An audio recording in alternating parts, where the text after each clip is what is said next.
திரும்பி பார்த்தா கண்டமனூர் ஜமீனு. அவரை நான் பாக்க, அவர் என்ன பாக்க. பாத்துக்கிட்டே இருந்தா முடிவென்ன? வெக்கப்பட்டு கண்ண மூடனேனா கண்டமனூர்காரு என்ன கண்டம் பண்ணிட்டாரு. கண்டம் பண்ணிட்டானா? அப்புறம் கண்டமனூர்காரர் விஷயம் அவங்க அண்ணனுக்கு தெரிஞ்சு போச்சு. தெரிஞ்சு போச்சா? அவங்க அண்ணன் தம்பிக்காரத கொலையா கொண்டிருப்பானே.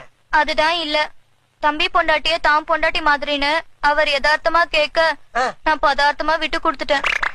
பதார்த்தமா விட்டு கொடுத்தியா? புதுசா இருக்கு.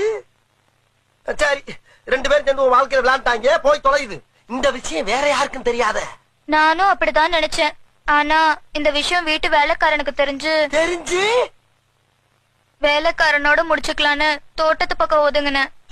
ஆனா தோட்டக்காரனும் பாத்துட்டான். தோட்டக்காரனுமா? அவனாலதான் என் வயித்துல புழு பூச்சி உண்டாச்சு.